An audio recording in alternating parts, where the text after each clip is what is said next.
আসসালামু আলাইকুম প্রিয় দর্শক, আপনাদেরকে একটা মজার তথ্য দিই। হাসিনার এই আমলের শাসন আমল, যে প্রায় 15.5 বছর উনি ছিলেন ক্ষমতায়, এ সময় ওনার যে 4 জন ফরেন মিনিস্টার ছিল, 4 জন, ডক্টর দীপু মনি, তারপরে আবুল হাসান মাহমুদ আলী, তারপর ডক্টর এম এ মোমেন, তারপর হাসান মাহমুদ, ডক্টর হাসান মাহমুদ, এই 4 জন ফরেন মিনিস্টার 4 জনই কিন্তু ফরেন সিটিজেন ছিলেন। মানে এরা 4 জনই দ্বৈত নাগরিক ছিলেন, মানে বাংলাদেশের নাগরিক ছিলেন, আবার অন্য একটা দেশেরও নাগরিক ছিলেন। তারাই দায়িত্বে ছিলেন আমাদের দেশের পররাষ্ট্র মন্ত্রণালয় চালানোর জন্য। মানে অন্য রাষ্ট্রের নাগরিকরা আমার দেশে পররাষ্ট্র মন্ত্রণালয় চালাতেন। তারা আমাদের দেশের নাগরিকও ছিলেন, কিন্তু অন্য দেশেরও ছিলেন। অন্য দেশের কেন নাগরিকত্ব নিয়েছিলেন? কারণ তারা মনে করেছিলেন আমার দেশের চেয়ে ওই দেশটা অধিকতর তার জন্য সুবিধাজনক বসবাসের। তার বসবাসের জন্য ওই দেশটা, যে দেশে তিনি নাগরিকত্ব নিয়েছেন, সেটা বেটার। তো বেটার একটা দেশের নাগরিকত্ব উনি নিয়েছেন, তাহলে আমার দেশের ফরেন মিনিস্টার হিসাবে যখন ওই দেশের সঙ্গে কোনো রকম দ্বিপাক্ষিক আলোচনা হবে, তখন তো উনি ওই দেশেরও নাগরিক। উনি কোন দেশের পক্ষ নেবেন? দীপুমণি ছিলেন ব্রিটিশ নাগরিক বাংলাদেশের পাশাপাশি, মাহমুদ আলী সাহেব ছিলেন যুক্তরাষ্ট্রের নাগরিক, মোমেন সাহেব ছিলেন যুক্তরাষ্ট্রের নাগরিক, এবং সর্বশেষ হাসান মাহমুদ, বিখ্যাত হাসান মাহমুদ, তিনি ছিলেন বেলজিয়ামের নাগরিক। তো এই যে অন্য একটা দেশের নাগরিকত্ব নেওয়া, সেটা কি আপনার কাছে মনে হয় না যে এটা কনফ্লিক্ট অফ ইন্টারেস্ট হতে পারে? হতে পারে। যখন নাকি আপনাকে জাতীয় দায়িত্বে থাকবেন, তখন এই ধরনের নাগরিকত্ব থাকা উচিত না। কিন্তু কাকে বলবেন? কে সমাধান করবে? ধরা যাক শেখ হাসিনার কথা। শেখ হাসিনার পরিবার বলতেন, বারবার বলতেন, আমি এবং আমার বোন হলো আমার মূল পরিবার। ভালো কথা, মূল পরিবার। এই পরিবারের উনি ছাড়া আর সবাই বিদেশি নাগরিক। ওনার 2 পুত্রকন্যা আমেরিকার নাগরিক, ওনার বোন ব্রিটিশ নাগরিক, ওনার বোনের 3 সন্তান, 3 জনই ব্রিটিশ নাগরিক। তারা আমাদের দেশটাকে এসেছিলেন শাসন করতে, শোষণ করতে। তারা এই দেশটাকে রেখেছিলেন লুটপাটের জন্য, আর এগুলো নিয়ে জমাতেন তার নিজের দেশে। তারা যদি এই দেশকে ভালোই বাসবেন, তাহলে তো দেশের নাগরিকত্ব ছেড়ে অন্য কি দেশের নাগরিকত্ব নিতেন না। হিসাব কিন্তু সিম্পল একদম।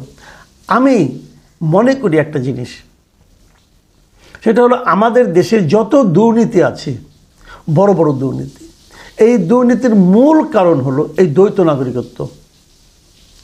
দ্বৈত নাগরিকত্ব যারা আছে, যারা নাকি অন্য দেশেরও নাগরিক, আমার দেশের পাশাপাশি, এ দেশে জন্ম, এ দেশে কর্ম, কিন্তু তাদের মূল লক্ষ্য হলো অন্য দেশে যে জীবনের শেষ সময়টা আরাম আয়েসে কাটানো, অথবা এখনই যে আরাম আয়েসে কাটানো, অথবা ওই দেশটাকে অধিকতর নিরাপদ মনে করা, অধিকতর নিজের মনে করা, এরাই হলো দুর্নীতির মূল কারণ। কারণ হলো এটা, দুর্নীতি যারা করেন তাদের মধ্যে একটা ভয় থাকে যে আমি তো দুর্নীতি করব, তারপর তো একসময় ধরা পড়লে তো আমার শাস্তি হবে। এদের মধ্যে ভয়টা থাকে না।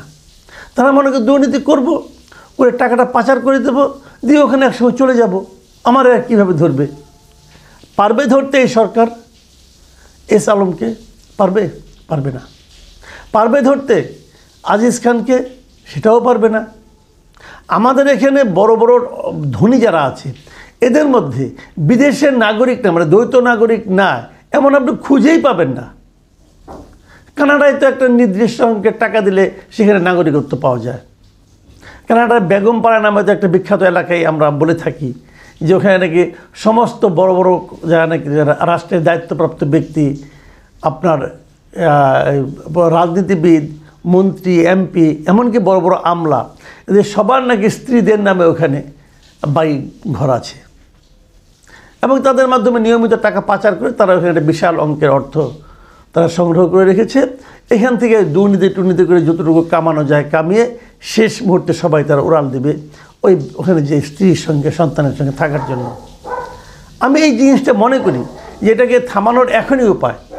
যেমন ধরেন পার্শ্ববর্তী ভারত, ভারতে কিন্তু দ্বৈত নাগরিকত্বের কোনো সুযোগ নাই, আপনি চাইলেও পারবেন না। আপনি যদি অন্য একটা দেশের নাগরিকত্ব নিতে চান, তাহলে প্রথমত যে কাজটা আপনাকে করতে হবে, আপনাকে আপনার ভারতের নাগরিকত্ব ছাড়তে হবে, তা না হলে আপনাকে দেবে না নাগরিকত্বরা। কাজে মানে পৃথিবীর যেমন সিঙ্গাপুরে, যারা সিঙ্গাপুরের নাগরিক হয়েছেন আমাদের দেশ থেকে, এদেরকে কিন্তু বাংলাদেশের নাগরিকত্ব ছেড়ে যে সিঙ্গাপুরের নাগরিকত্ব নিতে হয়েছে। এখানে যে এস আলম বলেন, আজিজ খান বলেন, তারা কিন্তু সেই কাজটা করেছেন, না করলে তাদেরকে সেটা দেওয়া হতো না। কাজেই তারা আসলে সিঙ্গাপুরের নাগরিক, বাংলাদেশে এসেছেন লুটপাট করতে, এখানে ব্যবসা বাণিজ্য করতেন, অবাধে লুটপাট করতেন, ব্যাংকের দায়িত্ব ছিলেন, ব্যাংকের মালিক পক্ষ ছিলেন তারা, সেই টাকা বিদেশে রপ্তানি করতেন, টাকাগুলি চুরি করে পাচার করতেন বিদেশে করে, সেখানে যেয়ে তারা শান্তির সংসার, শান্তির জীবন এখনও কাটাচ্ছেন। আপনি তো কারোর কাছ টাকা আদায় করতে পারছেন না। কাজে মূল ঘটনাটা হলো দ্বৈত নাগরিকত্ব বন্ধ করতে হবে। যদি কেউ দ্বৈত নাগরিকত্ব নিতে চায়, যে আমি অন্য দেশের নাগরিকত্ব নেব, তাহলে আপনি রাষ্ট্র পরিচালনার কোনো দায়িত্বে আসতে পারবেন না, কি এমপি কি মন্ত্রী হতে পারবেন না। এই নিয়মটা আমি মনে করি খুব জরুরি ভিত্তিতে করা দরকার। এবং পাশাপাশি আপনি এখানে ব্যবসা করতে পারবেন, কোনো সমস্যা নাই, বিনিয়োগ করতে পারবেন, কোনো সমস্যা নাই, কিন্তু বাংলাদেশে কোনো ব্যাংক থেকে আপনি লোন নিতে পারবেন না। বাংলাদেশের কোনো অর্থ প্রতিষ্ঠানের ব্যাংক, বিমা আপনি মালিক হতে পারবেন না। মানে আপনি কিন্তু অর্থ পাচারের কোনো সুযোগ আপনাকে দেওয়া হবে না। এইভাবে যদি করা হয়, আমি মনে করি কেবল তাহলেই আপনার এই অবাধ দুর্নীতির হাত থেকে রক্ষা পাওয়া যেতে পারে। কোনো ধরনের জনপ্রতিনিধি হতে হলে, জনপ্রতিনিধি সেটা ইউনিয়ন পরিষদের সদস্য হোক না কেন, যেমন সাকিব আল হাসান যখন এমপি হলেন, তখন কিন্তু অলরেডি তার সন্তান, পুত্র, কন্যা, স্ত্রী আমেরিকায় থাকে, তারা আমেরিকার নাগরিক, তারা ওখানেই থাকবে, উনিও থাকবেন ওখানে। তাহলে উনি কেন এখানে এমপি হবেন? উনি যদি এখানে এমপি হন, উনি কোনো স্ত্রী সন্তানের সঙ্গে সময় কাটাবেন না? কাটাবেন তো। উনি এর আগে একটা ইন্টারভিউ কিন্তু বলেছিলেন যে সেটা হলো যে এই দেশে কি লেখাপড়া করা যায়, এই দেশে কি লেখাপড়ার পরিবেশ আছে। তার মানে এই দেশটা সে এত তুচ্ছ-তাচ্ছিল্য করে যে তার সন্তান পরিবারকে পর্যন্ত সে বিদেশে পাঠিয়ে দিয়েছে, যে তার সন্তানকে এখানে রাখতে পছন্দ করে না, এই দেশটাকে অপ্রয়োজনীয় মনে করে, অগুরুত্বপূর্ণ মনে করে, সে কেন এই দেশে জনপ্রতিনিধি হবে? এই প্রশ্নটাকে স্বাভাবিক নয়। এই ধরনের প্রশ্ন আমাদের করতে হবে। কোনো পর্যায়ে জনপ্রতিনিধি, কোনো পর্যায়ে নির্বাচনে বিদেশি নাগরিক না, মানে যারা দ্বৈত নাগরিক আছেন তারা অংশ নিতে পারবেন না, এই ধরনের একটা আইন করতে হবে। আমাদের এখানে সংস্কার কমিশন একটা হয়েছে, এবং সেই সংস্কার কমিশনের কাজ হলো বিভিন্ন বিষয়ে সংস্কার করা। এই যে কথাটা আমি বললাম, এটা কি কোনো সংস্কার কমিশনের তো রিপোর্টে আছে? নাই। কেন নাই? কারণ এই সংস্কার কমিশনগুলো কমপক্ষে দুটো গুরুত্বপূর্ণ সংস্কার কমিশনের যারা প্রধান, তারাই তো দ্বৈত নাগরিক। এবং পুরো সংস্কারটা যার মাথা থেকে বেরিয়েছে, এবং এখন জাতীয় ঐক্যমত্য কমিশনের যিনি প্রধান ব্যক্তি, ডক্টর ইউনূসের পরেই যার অবস্থান, এই ডক্টর আলী রিয়াজ, উনিও তো আমেরিকার নাগরিক। উনি আবার আমাদের এখানে সংবিধান সংস্কার কমিশনের প্রধান।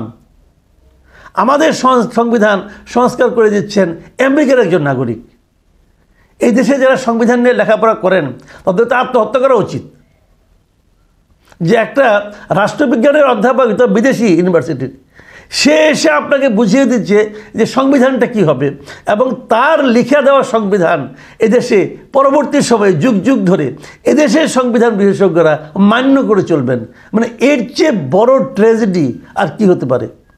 এবং আমাদের যারা সংবিধান বিশেষজ্ঞ আছে, এরা এতটাই মেরুদণ্ডহীন, এতটাই তারা কাপুরুষ যে এই কথাটা তারা প্রতিবাদ পর্যন্ত করার সাহস পায় না, বলতে পারে না এইটা ঠিক হচ্ছে না। তারা কেউ দু একজন যারা আছেন তারা অভিমান করে বসে থাকেন।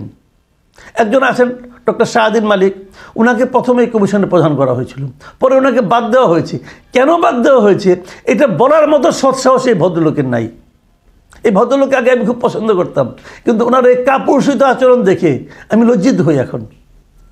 উনি বলতে পারেন না যে কেন উনি এটা করতে পারলেন না, কেন ওনাকে বাদ দেওয়া হলো। উনি চুপ করে বসে আছেন, ভদ্রতা দেখাচ্ছেন। খুবই আনফর্চুনেট। তো আমাদের হয়েছে এই সমস্যাগুলো।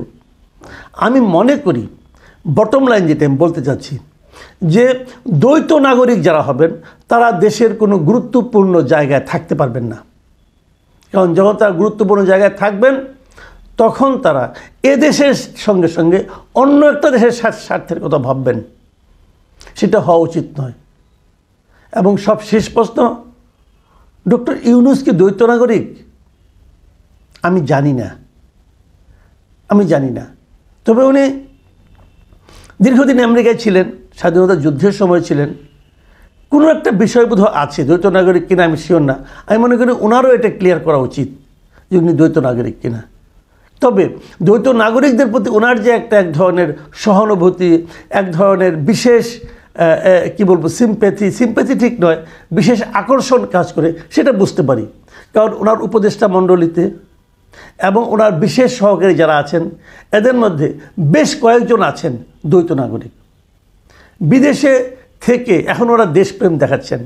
এবং তারও যে বড় কথা, আমরা এটাও দেখি বেশ কিছু ইউটিউবার আছেন যারা বিদেশের নাগরিকত্বের জন্য ওখানে দরখাস্ত করে বসে আছেন, তারা আবার এই দেশের জন্য সবচেয়ে বড় প্রেমিক। আমার কথা হলো যে মায়ের চেয়ে মাসির দরদ কখনো বেশি হতে পারে না। প্রিয় দর্শক, এখন এ পর্যন্ত। আল্লাহ হাফেজ।